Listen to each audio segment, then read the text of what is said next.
त्या अनुषंगाने तुम्हाला म्हणायचं लोकशाही आहे, लेखकाला लिहायचा अधिकार आहे. होय पण सहन करावं लागतं असं सुद्धा त्याच्यामध्ये तुम्ही म्हणताय की शिकवण आहे. असं काय नेमकं काय घडलं दोन म्हणजे शरद पवारांनी हा पक्ष उभा केला आणि त्यानंतर जे काही घडलं तर त्याच्यानंतरची ही तुमची प्रतिक्रिया म्हणायची आज दोन्ही राष्ट्रवादीचे एकत्रित मेळावे होत आहेत पुण्यामध्ये. I leave it to your imagination. चला चला मला अमोल दादांना भेटायचंय. सगळ्या बाईट येते, डोंट वरी.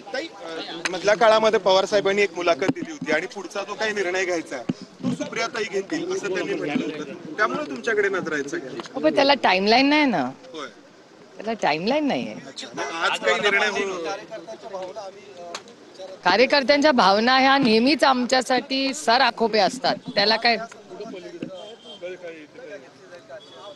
माहिती नाही. आता बघूया ना कार्यक्रमात कळेल. राष्ट्रवादीचे एकत्रीकरणाची चर्चा होती अर्थात ती माध्यमांमध्ये होतेच हे मान्य आहे पण त्याचवेळी दोन्ही राष्ट्रवादीचे वेगवेगळे मेळावे देखील पुण्यामध्ये होत आहेत. तर खरीच काही अशी चर्चा पक्षाच्या आतमध्ये तुम्हाला वरिष्ठांमध्ये? मी तर 14 दिवसांनी परत आले. मी 2 दिवस दिल्लीला होते. मी काल पण इन्कम टॅक्स साठी दिल्लीला होते. मी आता परत आले.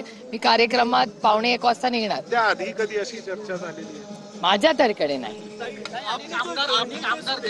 अनेक आमदार म्हणतात सोलापूर जिल्ह्यातले आमदार आहेत त्यांचं पण म्हणणं आहे की सोबत अरे सशक्त लोकतंत्र में मन में जो आया मैंने लिख लिया. वो मेरे माँ और मेरे बीच की बात है. ओके. तर